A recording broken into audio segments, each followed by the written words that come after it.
Alors, on continue avec un autre témoignage sur la co-conception avec Raphaël Pluvinage, qui est designer avec Marion Pinafo des programmes sur les écrans. Bonjour à tous, effectivement, je suis Raphaël Pluvinage, je suis designer au sein du studio Pinafo Pluvinage.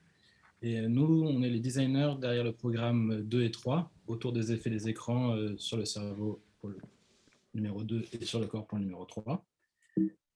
Et je ne vais pas vous détailler l'ensemble des programmes, ça serait trop long. Je vais plutôt vous donner un aperçu de notre approche, notre méthode, notamment quand même au travers des 2 ateliers de fabrication d'objets qui ont conclu ces programmes, donc le totem de montant d'écran et le talisman anti-sédentarité, qui sont les objets de transmission.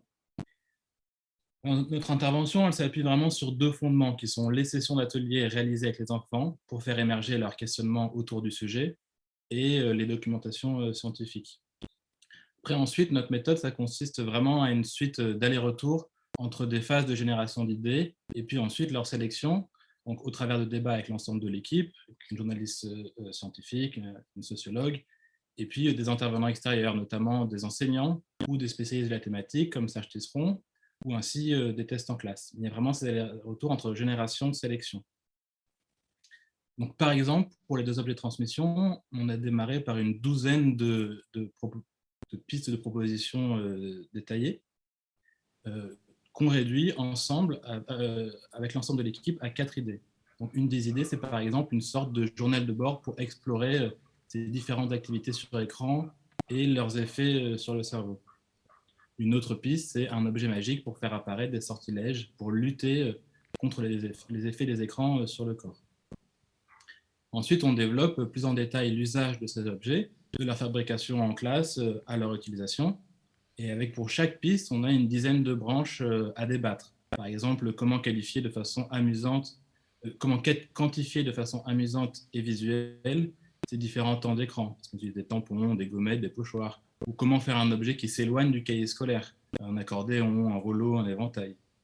Et donc, 2 des pistes ont ensuite été sélectionnées, là encore, avec l'intégralité de l'équipe. Et afin d'être de nouveau approfondis, notamment dans leur mise en forme, à ce moment-là, on trouve que la solution du pochoir, c'est la solution la plus adéquate pour réaliser un totem de forme et au fur et à mesure de ces différentes activités sur écran. Mais là encore, il y a encore de nombreux choix à faire.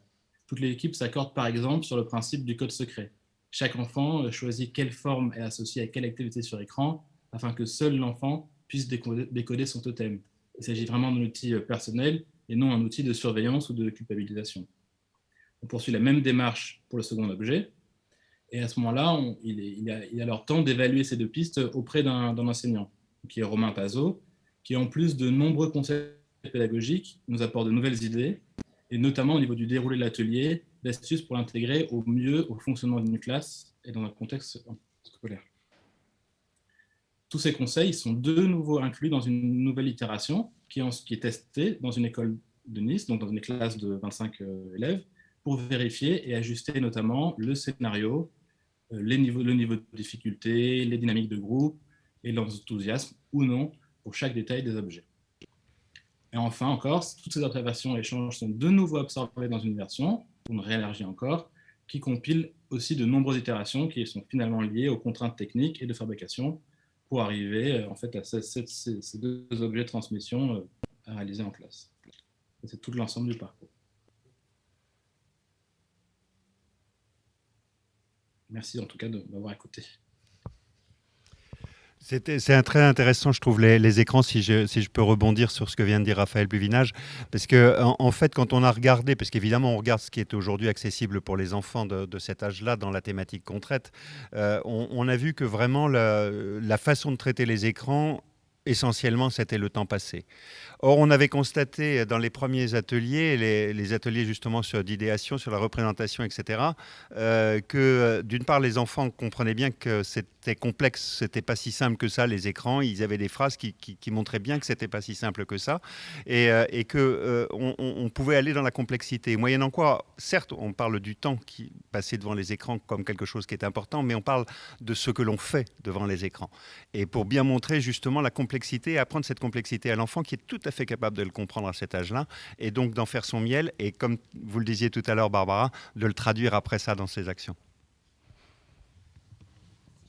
Aussi. Avec ma classe, on a travaillé sur la problématique des déchets, de l'impact des emballages sur notre corps. Donc les enfants avaient déjà beaucoup d'idées, beaucoup de connaissances. Mais encore une fois, je trouve ce qui est intéressant dans ce programme, c'est qu'il va plus loin. C'est qu'on n'est pas juste sur l'image de la tortue qui est en souffrance dans l'océan, que tous les enfants connaissent, mais on va aller plus loin sur les microplastiques, sur l'impact sur la santé, même si la science n'a pas encore toutes les réponses. Ça aussi, c'est clairement annoncé aux enfants et encore une fois, ils sont tout à fait en capacité de le comprendre, de l'accepter et de malgré tout travailler sur des sujets scientifiques. Voilà. Alors Antoine, je crois que le programme ne s'arrête pas là, dans son expression au sein de la classe. Qu'est-ce qui vient ensuite ? Déjà, il y a aujourd'hui un site et on invite vraiment toutes les personnes là à aller voir le site à la fin du webinaire, bien sûr. Le site de Quapoluki, il est animé par Alexandra Vallès et c'est un choix. Alexandra, elle est enseignante et elle va rester enseignante. On voulait que ce forum, il soit vraiment un endroit où effectivement on puisse échanger sur la pédagogie, sur les thématiques, échanger un truc qu'on a fait et qui finalement marche mieux et justement qui va nous permettre de prolonger ce travail, c'est-à-dire qu'il va y avoir des évaluations qui vont être faites quand les professeurs vont accepter d'y passer un peu de temps parce qu'on leur en demande beaucoup, mais bon, c'est important pour nous parce que c'est ce retour-là qui va nous permettre à chaque fois qu'on va devoir recréer, refabriquer une nouvelle série, de se dire qu'est-ce qu'il faut changer à l'intérieur de ce programme pour qu'il soit encore toujours mieux adapté. Alors il y a ça et puis il y a aussi, et on va en parler tout à l'heure, la mise à jour parce que on en a parlé, le fait scientifique il n'est pas arrêté et donc le savoir, aujourd'hui il est ce qu'il est et nous l'avons arrêté pour ce qu'il est, mais il va changer demain et donc demain évidemment. Donc ce travail, cette itération finalement, elle va se continuer, elle va se perpétuer. L'idée c'est vraiment d'arriver à constituer une communauté en fait autour de Quapoluki. Alors l'idée c'est pas Quapoluki, mais c'est une idée autour de ce que représente Quapoluki, c'est-à-dire comment effectivement on peut engager les enfants et puis peut-être on va le faire après ça avec des adultes, j'espère, mais comment on peut engager les enfants, comme le disait tout à l'heure Barbara, c'est-à-dire apporter un savoir, le partager et après ça le transmettre. Et ça, je crois que voilà, c'est un peu notre challenge pour demain, c'est effectivement de faire que c'est après ça, Quapoluki finalement et sa vie propre, et puis que il nous échappe peut-être un peu, mais c'est le propre justement des beaux personnages, c'est de nous échapper. Alors nous arrivons au terme de cette première partie et je crois que c'est le moment de laisser une petite place aux questions qui ont pu nous être posées. Quoique, non, oui, je crois. Oui, attendez, on avait encore un sujet à aborder. C'est ça. Voilà. C'est moi qui oublie. C'est tellement, tout à l'heure je l'ai dit, ce travail comme ça en santé publique de co-création est vraiment unique. Il est tellement unique qu'on a réussi à convaincre David Le Breton. On est à Strasbourg, ça tombe bien parce qu'il est professeur de socio-anthropologie à la faculté de Strasbourg. Et c'est un spécialiste du corps, moi que je connaissais depuis très très longtemps. Son travail, c'est sur le risque et le corps. Vraiment, donc c'était vraiment lui qu'il nous fallait.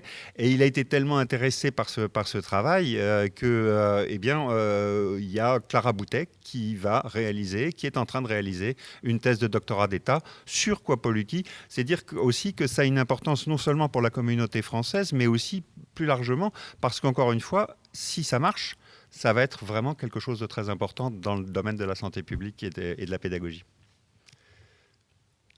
Et donc, je crois que nous avons une intervention de Clara, justement, absolument, pour illustrer vos propos, Antoine. Merci.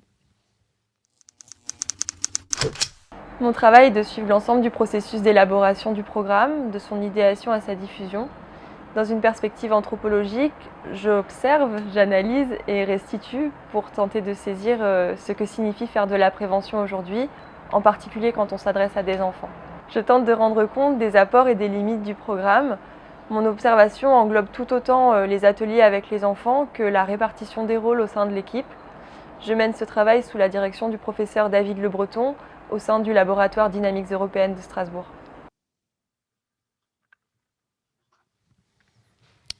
Voilà pour cette intervention de Clara. Est-ce que vous vouliez encore dire un mot sur ce sujet, Antoine? Non, voilà, c'est vraiment, ça reflète vraiment l'importance et l'innovation de ce programme. Je crois que c'est pas rien. Enfin, ça fait longtemps que je fais de la co-création.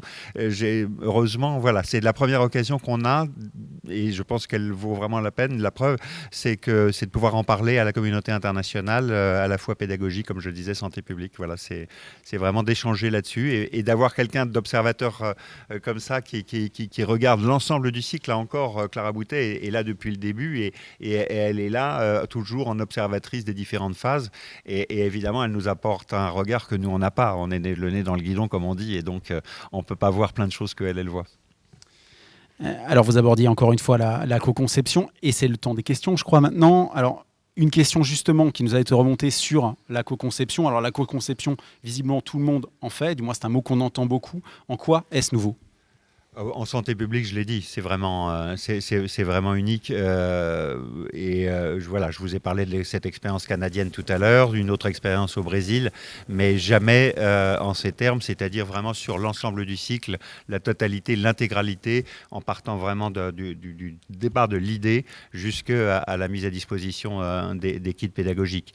Donc ça, de ce point de vue-là, c'est déjà unique. Mais je dirais que trop souvent, et moi ça me désespère, je dois dire, merci de me poser la question, parce que tellement souvent j'entends, mais la co-création, on en fait, mais vous en faites comment, quoi? Et la méthodologie est quelque chose j'y reviens toujours, mais il doit y avoir une méthodologie extrêmement rigoureuse, d'une part fondée sur les principes que je rappelais tout à l'heure, mais aussi adaptée. Il était, par exemple, sur ce cas-là, on est dans les sciences humaines, on n'est pas, par exemple, dans les nouvelles technologies. Évidemment qu'on ne va pas faire de la co-création, là, pour un programme de santé publique, comme on pourrait le faire pour, par exemple, je ne sais pas, une boîte à seringues ou un dispositif médical. Donc, on prend les principes et puis après ça, on les adapte. Et il y a eu tout un travail qu'on a pu faire avec Valérie Ebinger, justement, au démarrage, de se dire comment est-ce qu'on va travailler, avec qui on va travailler. Et là, le choix, justement, encore une fois, designer d'un binôme comme ça, designer et sociologue, c'est quelque chose qui s'est imposé à nous et puis qui, a priori, a montré que c'était effectivement la bonne solution. Alors, il y a une question plus pragmatique qui nous est posée, mais je crois que c'est une vraie préoccupation. Ce programme s'adresse aux enfants de quel niveau? Je sais que la cible, on va y revenir encore, mais si vous voulez déjà dire un mot dessus. Oui, on va y revenir plus tard, mais pour situer les choses, on a fait le choix de s'adresser aux enfants de 9 à 11 ans.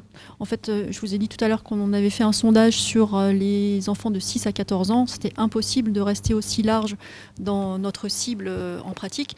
Et donc, on a fait le choix de s'adresser globalement, au CM2, en fait, aux enfants de 9 à 11 ans, parce que ce sont des enfants qui ont encore toute la curiosité des enfants avant qu'ils ne rentrent au collège, et puis encore probablement cette particulière réceptivité aux messages de prévention.